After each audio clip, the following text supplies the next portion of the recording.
Bismillahirrahmanirrahim. Assalamualaikum warahmatullahi wabarakatuh. Alhamdulillahi rabbil alamin. Wassalatu wassalamu ala rasulillahil karim. Sayyidina Muhammadin wa ala alihi wa sahbihi wa ummatihi ila yaumiddin wa ba'du. Saudara-saudariku, pemirsa dimanapun Anda berada, alhamdulillah kita berjumpa kembali dalam program Aku Suka di hari ke-23 Ramadan tahun 1441 Hijrah. Masya Allah, tak terasa kita telah menunaikan ibadah siam sampai dengan hari ke-23.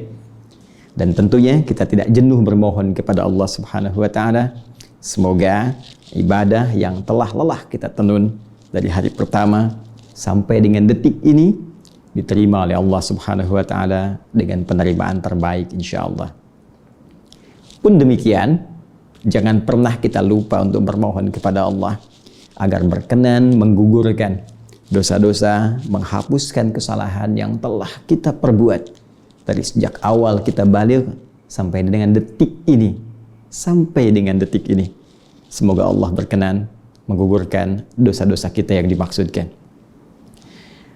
Berbahagialah kita bahwa di penghujung ibadah siam Ramadan ini, masa-masa i'tikaf mendekat ke puncak akhir Ramadan, menjelang 1 Syawal, Idul Fitri itu, ada satu rahasia yang sangat menarik, ibadah yang sangat luar biasa, yang bila kita kerjakan, ibadah itu bisa menggugurkan dengan izin Allah Subhanahu wa Ta'ala hal-hal yang pernah merusak puasa yang kita tunaikan, bahkan tak kita sadari selama kita berjalan menunaikan ibadah yang dimaksudkan. Saya pernah sampaikan dalam edisi Aku Suka yang telah lalu, bahwa puasa tidak hanya bisa dibatalkan oleh perbuatan-perbuatan tertentu, seperti makan, kemudian minum, atau berhubungan seksual, tapi juga ada bagian yang sangat berbahaya yang kadang tidak disadari oleh sementara orang, yaitu hal yang secara tidak langsung, tidak disadari oleh kebanyakan yang puasa, bisa merusak nilai, kualitas, dan bahkan mengurangi pahala puasanya.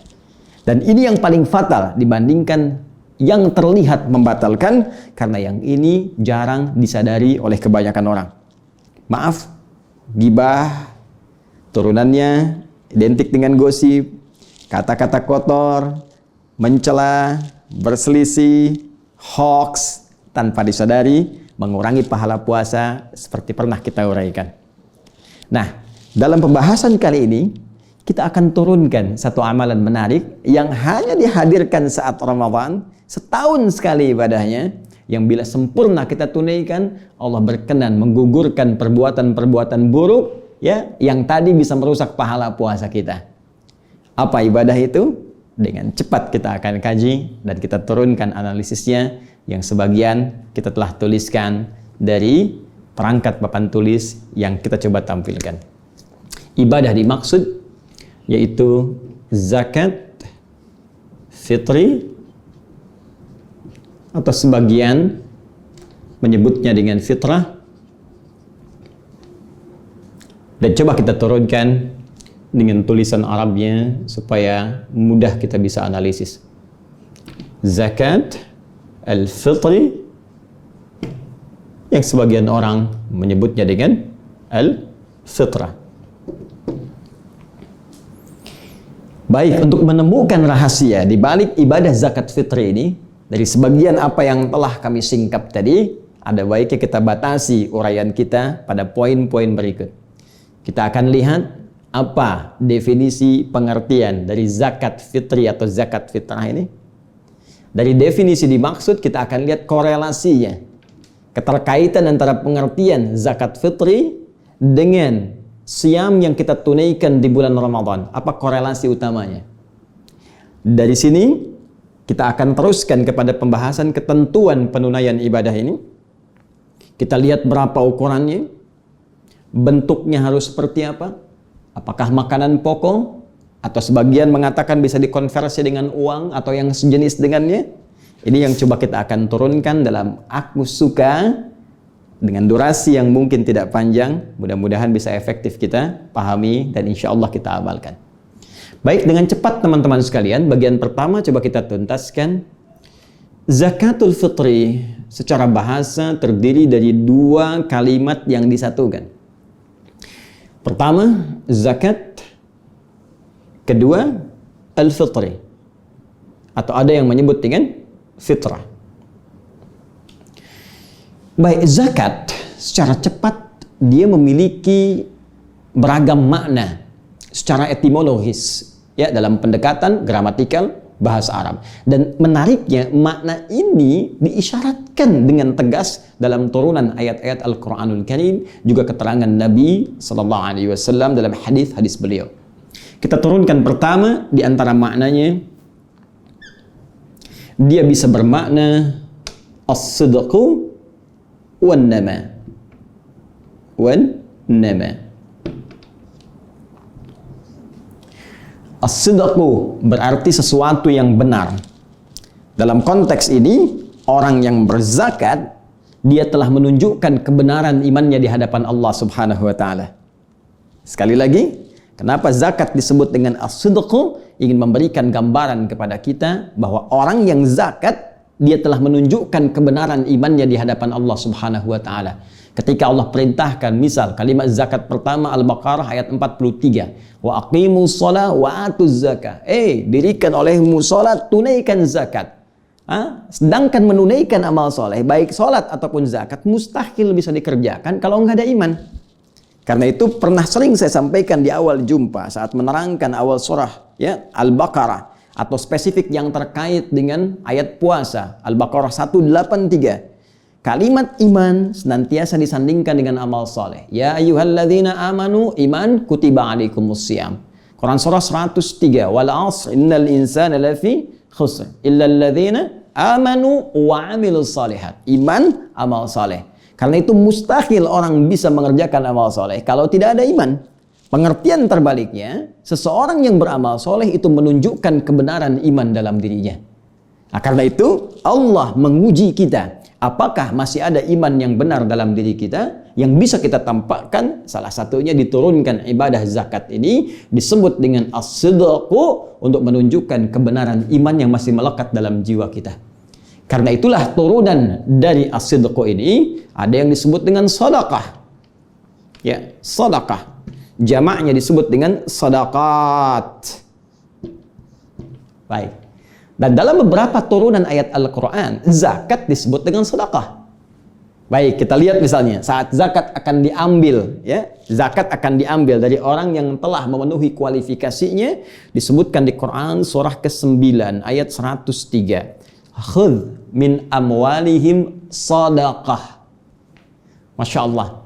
Ya, kata Allah, ambil dari harta yang telah mencukupi. Ini konteks zakat mal, ambil dari harta yang telah mencukupi sesuai kualifikasi. Baik nisabnya, haulnya, ambil dari harta mereka itu sedekah. Yang dimaksud sedekah ini zakat. Kaitan dengan mal disebut dengan zakat mal. Kenapa disebut dengan sedekah? Salah satunya yang memberikan gambaran ketika dia mengeluarkan harta itu, maka ini menunjukkan benar imannya. Dalam pengertian lain, maaf, kalau ada orang yang sudah wajib zakat, memenuhi kualifikasi, tapi nggak mau menzakatinya, tidak mau mengeluarkannya, sengaja menunda-nunda, bahkan sudah menjelang harus dikeluarkan, ini 85 gram sudah siap dikeluarkan, haul mau datang, tinggal sehari lagi, besok waktunya keluar, dibelanjakan masnya, dikurangi 1 gram, supaya nggak keluar zakat. Maka sikap seperti ini, perilaku demikian menunjukkan ada masalah dengan imannya.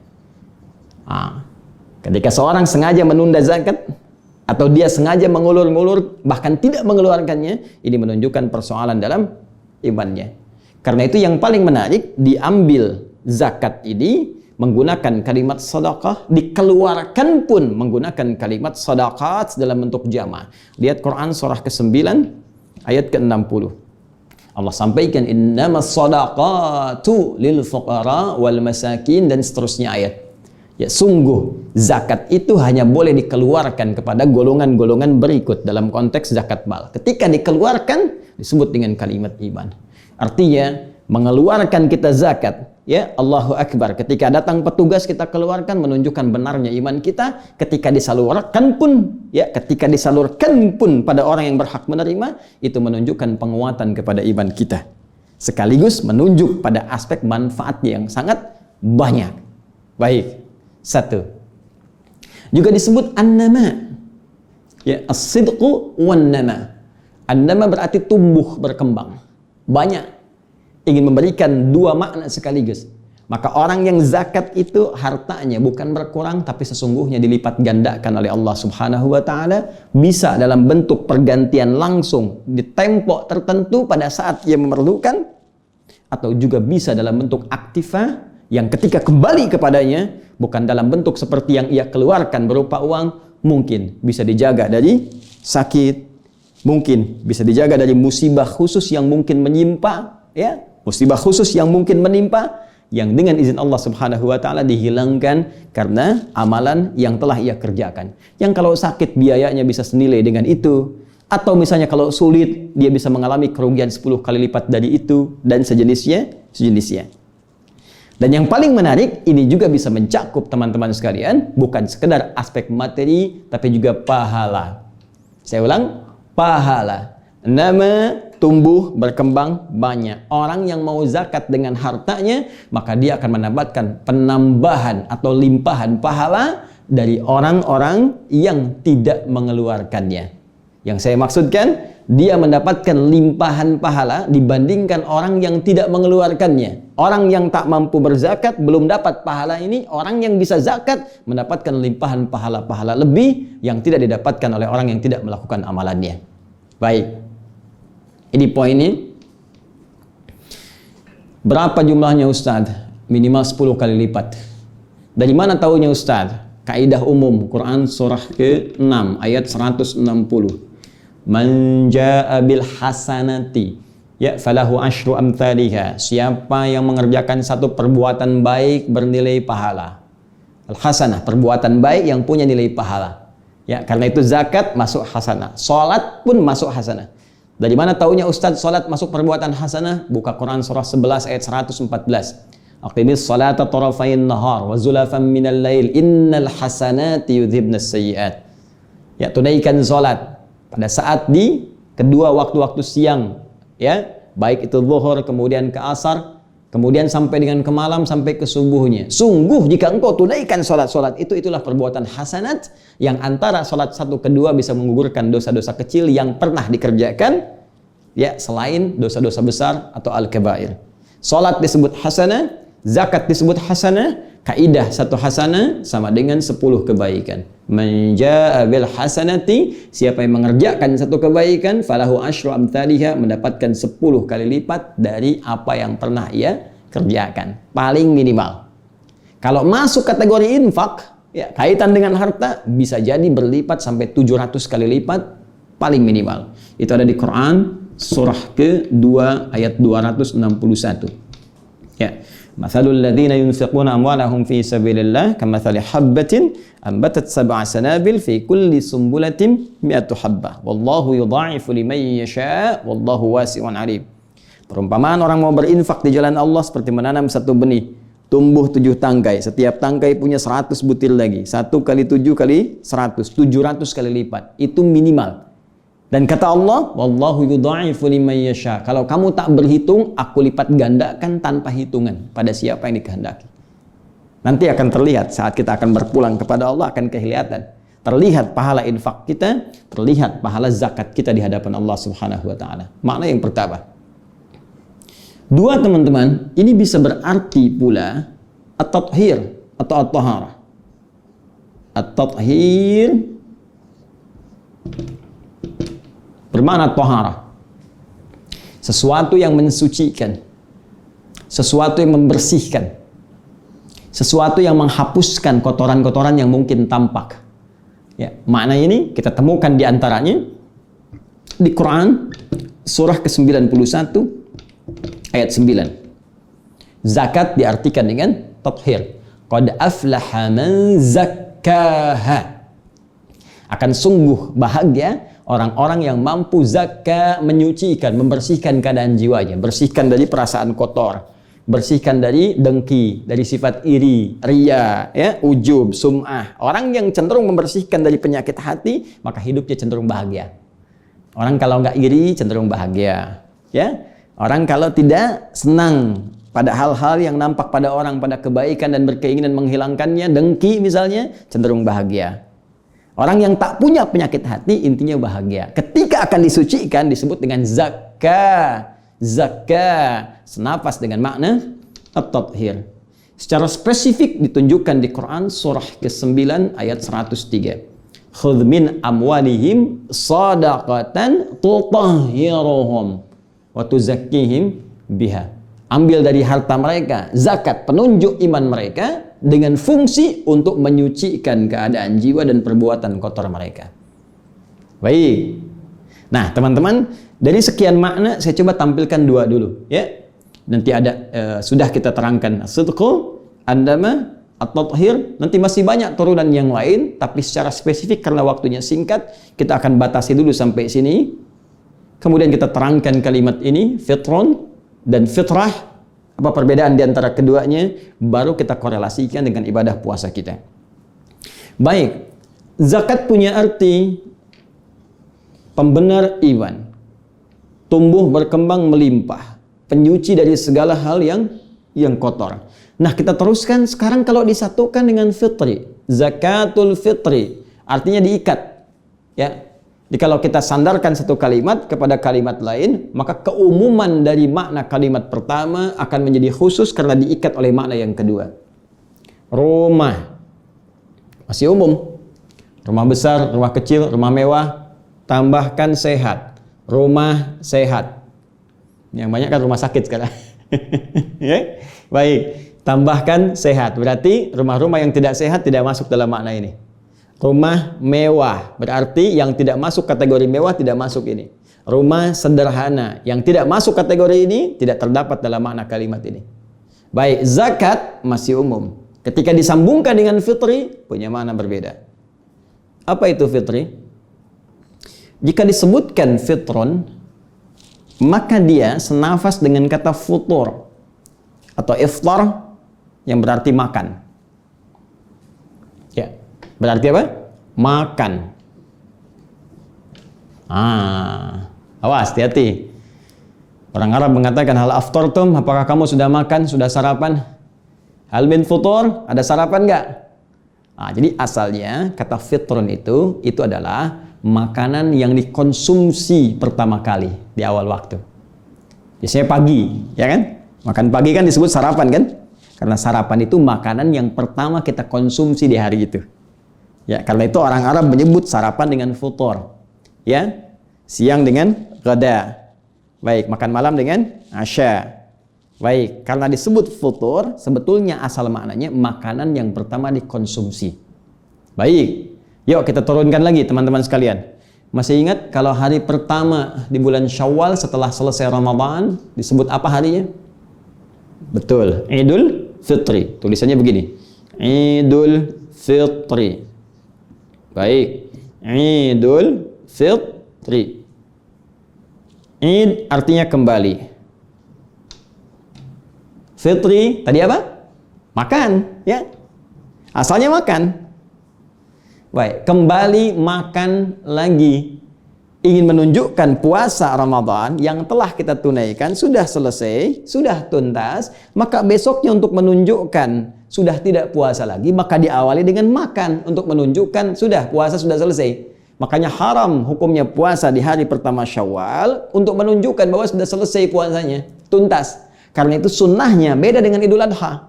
Kalau Idul Adha kita setelah subuh, sunnahnya berangkat dulu menunaikan sholat, dengarkan khutbah, pulang kemudian, ada yang nyembeli, ada yang langsung pulang, dari situ baru kita cicipi makanan.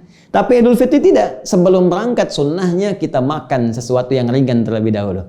Ya, kalau ada kurma makan kurma, kue makan kue, atau minum air putih untuk menunjukkan sekarang sudah bukan puasa lagi. Nah, karena kita makan pertama kali yang dimakan, itu disebut dengan fitrun namanya, atau futur. Karena itu harinya disebut dengan hari Idul Fitri.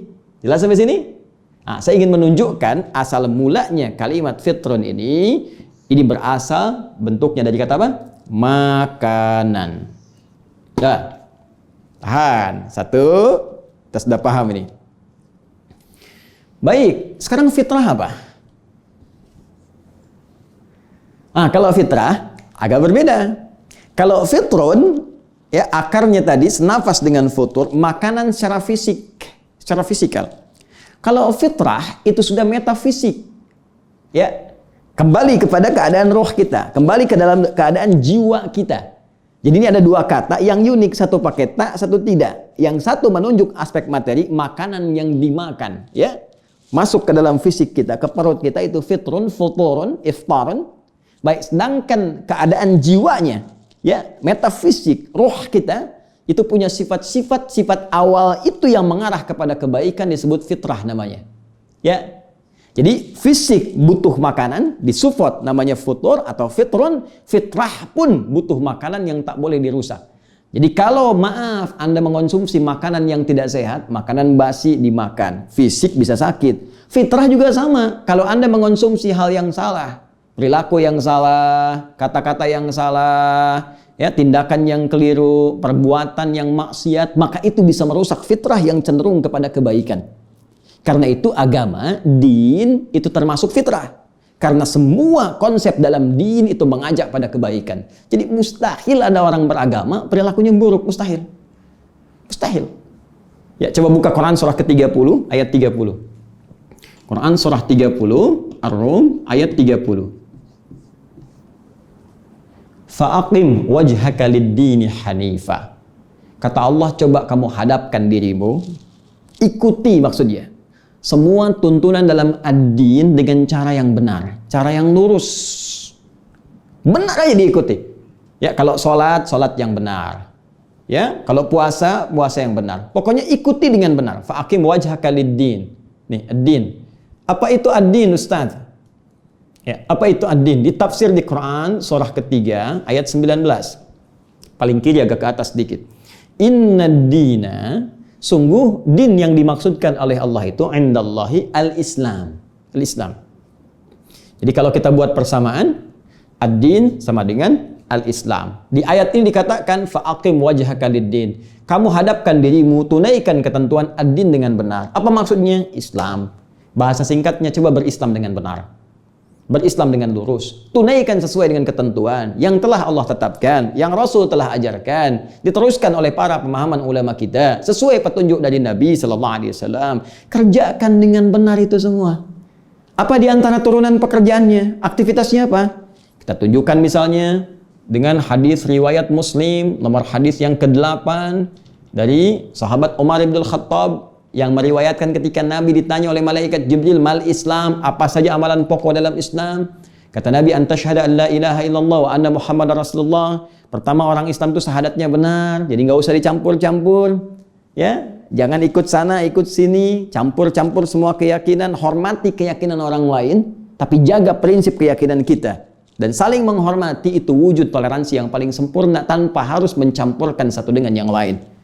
Kemudian apa setelahnya? Wa tuqimas shalah, tunaikan salat, wa tu'tiya zakat, keluarkan zakat, salat yang benar. Makanya kalau orang salatnya benar, diikuti dengan benar, dia jadi orang baik. Karena itulah muncul keterangan di Quran surah ke-29 ayat ke-45. Innas salata tanha 'anil fahsya wal munkar. Sungguh kalau orang salatnya benar akan terbebas dari dua sumber keburukan. Satu fahsya, dua mungkar.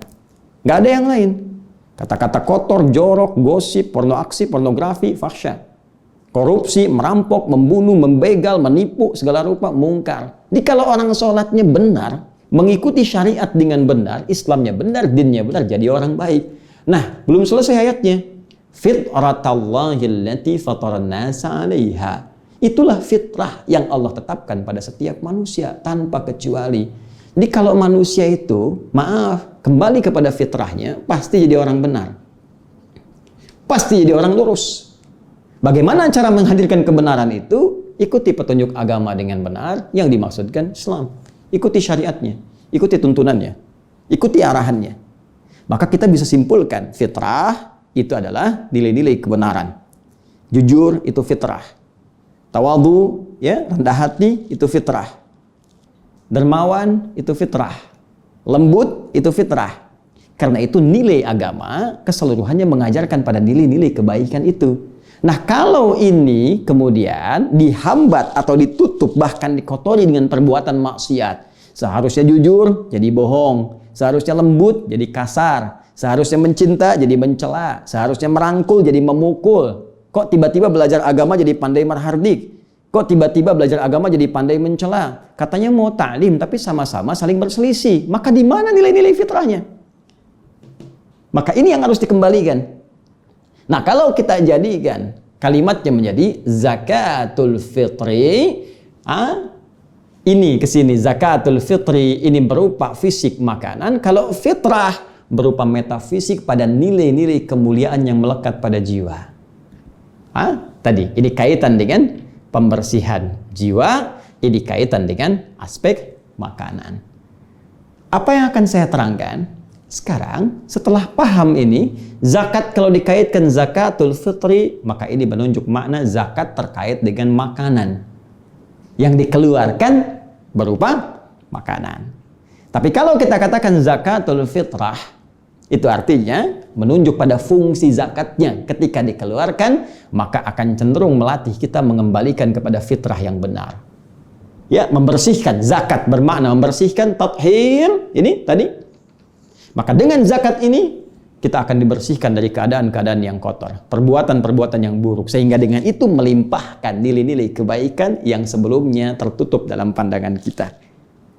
Baik, kalau sudah paham ini, yuk kita kaitkan dengan bagian kedua, apa korelasi zakat fitri dengan zakat fitrah serta hubungannya dengan siam Ramadan. Baik, sebelum ke sana, ayo kita simpulkan dulu sebentar. Jadi kalau ada yang menyebutkan zakat fitri, itu benar. Kaitan dengan bentuk objek pengeluarannya, materinya. Kalau disebutkan zakat fitrah juga, nilainya benar jika ingin dimaksudkan pada fungsi spiritualnya, metafisiknya terkait dengan pengembalian pada kesucian jiwa. Baik, sama saja dengan begini. Idul Fitri, Idul Fitrah. Cuma kan jarang ada yang menyebut Idul Fitrah. Adanya apa? Idul Fitri. Nanti kita lihat. Yuk cepat. Saat kita menunaikan puasa Ramadan, siam, maka di antara syariat yang ditekankan kepada kita, diwajibkan untuk menunaikan, ya, sepanjang memenuhi kualifikasinya, ada syarat-syarat terpenuhi, pokoknya ada, maka menjadi wajib untuk kita keluarkan. Dan ini hanya ada setahun sekali saat Ramadan, yaitu ibadah ini, zakatul fitri, atau disebut dengan zakatul fitrah. Apa korelasinya? Baik, mari kita baca dulu. Dari keterangan Nabi Sallallahu Alaihi Wasallam, kita ambil referensi langsung dari Nabi Sallallahu Alaihi Wasallam pada hadis riwayat Al-Bukhari. Nomor hadis 1506. Babnya, ya, kalau nanti nomornya ada perbedaan, cari di babnya. Ya, mungkin Anda lihat di versi cetakan lain, atau kadang-kadang carinya ringkasan. Jadi kita kembali ke kitab, yang lain cari ringkasan, ini agak repot. Ya. Nah, cari di bab Shadaqatul Fitri. Shadaqatul Fitri. Babnya kitabnya kitab zakat, babnya bab Shadaqatul Fitri. Rawinya, ya, yang meriwayatkan sahabat Ibnu Abbas radhiyallahu taala anhuma. Qala, beliau menyampaikan, qala Rasulullah sallallahu alaihi wasallam. Ya, disampaikan Rasulullah sallallahu alaihi wasallam pernah bersabda. Bahkan beliau sendiri yang menginformasikan. Farada Rasulullah sallallahu alaihi wasallam. Rasulullah sallallahu alaihi wasallam pernah, ya, menyampaikan kepada kami tentang kewajiban zakatul fitri. Kalimat nabinya langsung menyebutkan zakat fitri. Ini. Awas, hati-hati. Hati-hati. Saya ulang, hati-hati, hati-hati, hati-hati. Ketika tadi saya jelaskan di awal perbedaan antara zakat fitri dengan zakat fitrah dari segi fungsi makna, dan hadis di sini menyebutkan kalimatnya dengan fitri. Farada Rasulullah sallallahu alaihi wasallam zakatul fitri. Ya, Rasulullah sallallahu alaihi wasallam pernah menyampaikan kepada kami tentang kewajiban zakat fitri. Apa artinya? Jumhur ulama membaca artinya kewajiban zakat ini diikat pengeluarannya dengan menggunakan makanan. Ini poinnya. Jelas ya? Ini poinnya. Awas, hati-hati. Baik, saya teruskan sebentar ya. Nanti akan ketemu nih maksudnya apa. Tathiran lis-shaimi, ya, sebagai pembersih, penyuci nih. Ya. Atau dalam bahasa yang lain tuhratan lis-shaimi, sebagai penyuci, pembersih. Penyuci, pembersih lis-shaimi bagi orang yang puasa. Awas, hati-hati, minal lagwi, dari perbuatan yang sia-sia. Awas. Warrafathi, kata-kata kotor. Masih ingat hadis pertama yang saya sebutkan? Ya, bahkan hadisnya hadis qudsi, tautannya ketika di awal jumpa puasa saya terangkan, as-siyamu junnatun, ya, fala yarfuth wala yajhal. Puasa itu akan menghasilkan perisai pada tubuh kita walaupun tak terlihat, tapi penjaga dari maksiat. Maka orang puasa jangan sampai menghadirkan perbuatan yang merusak, seperti berkata-kata kotor, berbuat tindakan yang tidak pantas. Wa inimru'un qatalahu aw syatamahu, jika ada orang memprovokasi bahkan mencelanya, jangan dibalas. Katakan kita sedang puasa. Tapi kan kadang-kadang tidak mudah mengontrol itu. Nggak sadar dibicarakan, nggak sadar dibikin status, nggak sadar saling mencela. Coba lihat, bukankah saat kemarin ramai 15 Ramadan tentang isu dukhan, berapa banyak orang saling mencela. Bahkan ada yang mencela ustadz tertentu, ada yang saling juga mengejek, ada yang saling ini. Padahal Anda kan sedang puasa. Kenapa kita tidak berhusnudzan dengan sesuatu? Kenapa tidak mencari kalimat-kalimat yang enak untuk didengar? Lupa kita membuat orang lain dengan satu penilaian tertentu, kita pun lupa telah melakukan tindakan yang salah. Karena itu apa yang paling menarik? Saking sayangnya Allah kepada kita, diberikan amalan tertentu yang dengan amalan itu yang lupa-lupa tadi bisa dihilangkan oleh Allah, sehingga dikembalikan pada nilai-nilai kebaikan. Apa itu? Zakatul fitri tuhratan, ya, lis-shaimi. Zakat fitri ini diantara fungsinya bisa menyucikan, jadi penyuci bagi orang puasa, minal lagwi, dari perbuatan yang tidak pantas saat dia puasa itu. Ya, gibah tak pantas, mencela tak pantas, bahkan dirinci warrafath, kata-kata kotor itu tak pantas. Kalau pernah terjadi saat puasa, itu bisa digugurkan, dihilangkan oleh Allah Subhanahu wa taala dengan kejelasan lisan Nabi, keterangan Nabi sallallahu alaihi wasallam melalui ibadah zakat fitri. Jadi ibadah ini dahsyat fungsinya. Bukan formalitas, bawa sesuatu, makanan, ya, atau ada yang bawa uang, keluarkan, selesai. Tidak sesimpel itu, teman-teman. Ada proses. Jelas ya? Wa tu'matan lil masakin. Dan ini jadi bahan pokok makanan untuk orang miskin. Ya. Makanan untuk orang miskin. Jadi jelas disebutkan kalimat oleh Nabi SAW. Kalimat pertama zakat fitri, yang kedua tugas pokoknya, fungsi pokoknya dari sini, ya, secara spiritual dia bisa menggugurkan kotoran-kotoran yang menempel dalam jiwa kita, dihilangkan, hilangkan. Baik, satu itu, bersihkan. Yang kedua, fungsi materialnya, dia bisa menjadi bahan pokok bagi orang miskin. Kenapa? Untuk mendapat makanan. Kenapa perlu dapat makanan? Untuk persiapan ini Idul Fitri. Jangan lupa, Idul Fitri itu kan di antara penandanya mesti makan. Ya, untuk menunjukkan puasa itu sudah tidak ada lagi. Ramadan sudah selesai. Tapi tahukah Anda, ada sementara orang yang nggak menemukan makanan. Bagaimana cara dia menunjukkan? Bagaimana cara dia menerangkan kalau puasa sudah usai, sementara makanannya nggak ada? Jelas? Saya pernah ditanya satu masa, ada sebuah kisah seorang anak, ya, disampaikan, Allahu Akbar, saat dia mau Idul Fitri, ya, ditanya, datang dia, kenapa? Ya, kayaknya besok saya masih puasa, Pak.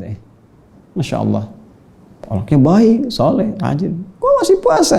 Kenapa? Ya, kayaknya pengen puasa saja. Allahu Akbar. Rupanya anak ini memberikan kode, bukan pengen puasanya. Dia tahu hukum puasa Idul Fitri itu tidak boleh, ya. Tapi dia ingin menunjukkan gak ada makanan di rumahnya yang harus dia batalkan. Baik. Bahkan yang paling menarik, ada pembuka yang sangat indah. Kasus lain mengatakan, Pak, apa hukumnya puasa di Idul Fitri?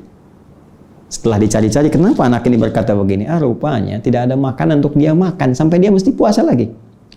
Maka apa jawab Ustadz dimaksud? Apa jawabannya? Dia katakan, hukumnya saya harus ngasih kamu makanan. Hukumnya saya harus ngasih kamu makanan supaya kamu bisa buka. Karena itu ingin saya tekankan di sini yang pertama, pemaknaan zakat fitri lebih ditekankan kepada makanan untuk disalurkan kepada orang-orang yang kesulitan mendapatkan makan saat dia akan menjelang Idul Fitrinya.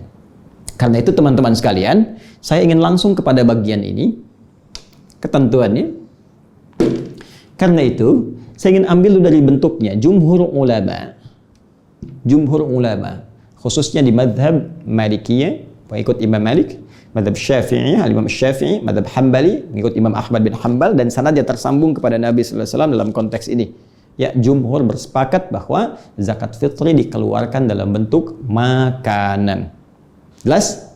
Karena tujuan pokoknya untuk memberikan kesempatan pada orang yang tak dapat makanan supaya bisa makan dan membatalkan puasanya saat masuk hari raya itu. Jadi dalam konteks ini, panitia penerimaan kalau ingin ikut yang jumhur ini, Anda bisa saja dari orang yang zakat, mau ngasih zakat fitri, bisa Anda terima dalam bentuk uang, tapi saat dikeluarkan kepada orang yang memerlukan itu, sesuai kualifikasi hadis, tu'matan lil masakin, diberikan pada orang yang kesulitan mendapat makanan, maka keluarkan dalam bentuk makanan. Ya, maka dalam mazhab jumhur, terima dari orang zakat, boleh langsung menggunakan makanannya, atau dia titipkan uang kepada Anda pengelola, tapi uang itu Anda konversi dalam bentuk makanan untuk disalurkan kepada orang yang membutuhkan tadi. Jelas? Nah, bisa Anda misalnya kemas dalam bentuk makanan pokok. Ada berasnya, ada minyaknya, ada sardennya, ada macam-macam dan sebagainya, satukan, salurkan. Baik, ada pendapat kecil dari golongan mazhab Abu Hanifah, ya, yang beberapa ulama kontemporer juga ada yang sepandangan dengan itu, seperti Dr. Yusuf Al-Qardawi, ya, atau juga yang senapas dengan beliau mengatakan bisa saja dikonversi bentuk makanan itu kepada nilai uang karena melihat hajatnya, kebutuhannya, ya, dengan alasan bahwa teman-teman sekalian hajat hidupnya sekarang, ya, kadang banyak dapatkan makanan tapi pengiringnya yang sulit. Beberapa bagiannya. Maka golongan kedua ini berpendapat karena hajatnya dalam kondisi tertentu, uang lebih banyak dibutuhkan pada kalangan tertentu, maka boleh jadi ini bisa diberikan kepada orang yang menerima zakat tadi dalam bentuk uangnya. Hanya saya pribadi lebih cenderung mengkompromikan ini, cenderung pendapat pada jumhur tetap diberikan dalam bentuk makanan pokok, sedangkan aspek yang lainnya seperti mungkin ada pakaian yang dibutuhkan saat Id, atau aspek penunjang lain itu bisa Anda ambil dari pos infak, zakat mal, yang tentunya saat Ramadan pun itu terkumpul. Jadi Anda bisa satukan zakat fitri untuk makanannya, amplopnya dipisah dari pos zakat mal atau infak, satukan dengan makanan pokok, berikan kepada penerimaannya. Ya, berikan kepada orang yang berhak menerimanya. Maka itu akan lebih, menurut saya, melengkapi apa yang tadi diberikan pandangan di antara keduanya. Satu, bahasan terakhir, ya, ukuran. Ini menarik, kalau kita lacak lagi ke hadis Nabi sallallahu alaihi wasallam, ketika menunjuk ukuran, itu pun mengarah ke makanan lagi. Buka Abu Daud misalnya, hadis riwayat Abu Daud. Nomor hadis 1609. Nah, rawinya aja, Abu Sa'id Al-Khudri, ya, Abu Sa'id Al-Khudri.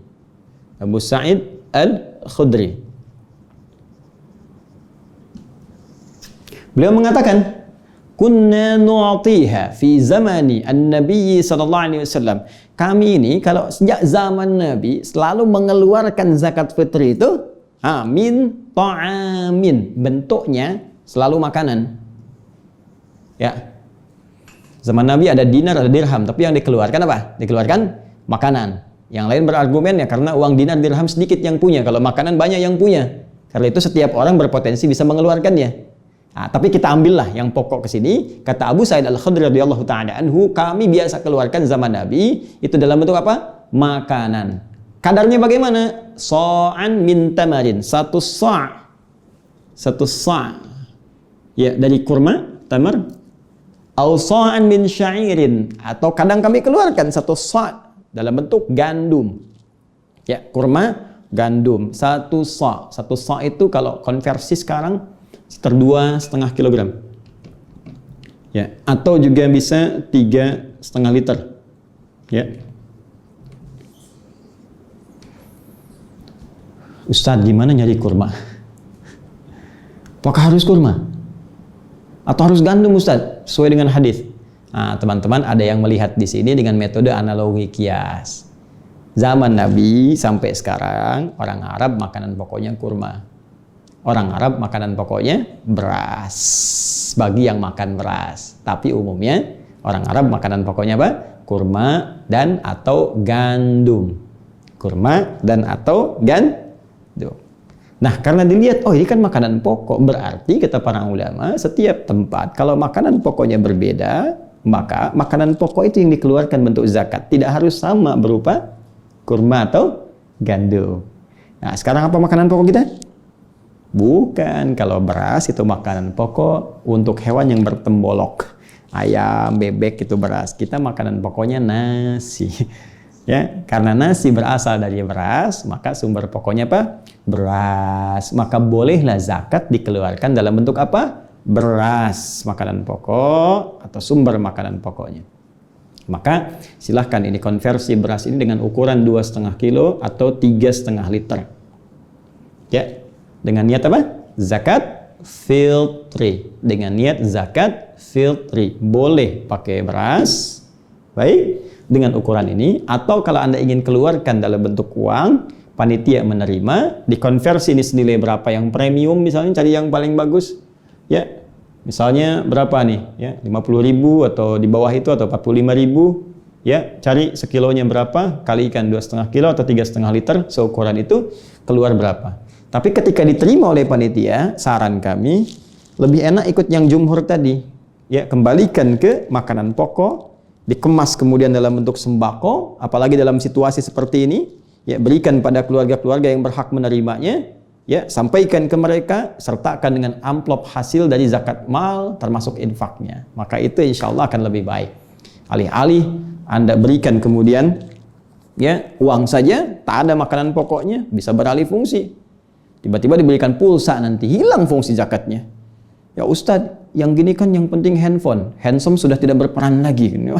Maka tidak masuk pada konteks pembahasan zakatnya. Kalau ini bisa kita keluarkan, maka akan ada dampak kepada fitrah kita yang menunjuk pada kebenaran agama. Jadi kalau orang sudah keluarkan zakat. Ini menunjuk dia mengikuti ketentuan ad-din. Sedangkan ad-din disebut sebagai fitrah. Maka ada orang menyebut zakat fitrah dengan harapan setelah zakat saya kembali fitrah pada kebaikan. Kalau disebut zakat fitri, ingin menunjuk ini bentuk yang dikeluarkannya. Teman-teman, saya kira itu uraian terkait dengan rahasia zakat fitri atau zakat fitrah. Dari sekarang, Anda bisa mulai menyiapkan. Walaupun umumnya para sahabat itu memulai pengeluarannya 2 hari sebelum akhir Ramadan. Misal, hari ke-28, 29, kalau 29 hari Ramadannya, atau 29, 30, kalau 30 hari Ramadannya. Setelah itu panitia menyiapkan. Kalau Anda sendiri ingin menyampaikan, silahkan tanya pada para ulama kualifikasinya. Orang-orang yang kesulitan makanan, ingat kalau zakat mal 8 asnafnya, penerimanya. Zakat fitri hanya fuqara wal masakin. Orang yang kesulitan dari kalangan fakir yang sangat membutuhkan atau miskin punya pekerjaan, kurang bisa memenuhi kehidupannya sehingga kesulitan memenuhi bahan pokok makanan. Dan mungkin situasi sekarang ini akan banyak kita dapatkan. Ya. Kapan dikeluarkannya? Setelah selesai menunaikan puasa, maghrib selesai, ya, atau sebelum maghrib kita sudah mulai bisa bagikan sehingga malamnya mereka bisa masak dulu. Ya, jangan sampai terlalu mepet. Ya, walaupun dulu Nabi mengatakan akan bagus waktunya setelah sholat subuh sebelum sholat Id. Tapi kan yang dibagi kurma itu nggak dimasak dulu. Anda pengen nyari waktu afdol, Anda cari-cari orang ba'da subuh. Ya, dikasih beras, ya dia masak dulu. Ya, nunggu-nunggu begitu jadi dia makan ketinggalan sholat Idnya. Baik, karena itu kita bisa siapkan lebih awal, kemudian dibagikan secara proporsional, dan dengan itu mudah-mudahan semua hikmah yang tadi diuraikan diberikan oleh Allah Subhanahu wa taala dengan cara yang terbaik kepada kita semua. Saya kira itu yang bisa saya uraikan, dan boleh jadi ada kebenaran yang Allah tampakkan, itu petunjuk yang bisa kita ikuti. Namun bila pun ada kesalahan, kekurangan, itu mutlak berasal dari saya untuk menunjukkan pada diri saya bahwa saya masih manusia dan banyak manusia-manusia unggul lain yang bisa melengkapi kekurangan yang saya sampaikan. Silahkan gali keterangan dengan lebih luas dari ustadz-ustadz kita yang kita sayangi, ya, dari para kiai kita, para habaib, terkumpul informasi yang bisa kita akses. Selebihnya bagaimana kesungguhan kita dalam mengamalkannya. Semoga Allah menerima puasa kita. Selamat berbuka. Subhanakallahumma wa bihamdika, asyhadu an la ilaha illa anta, astaghfiruka wa atubu ilaik. Wa akhiru da'wana alhamdulillahi rabbil alamin. Assalamualaikum warahmatullahi wabarakatuh.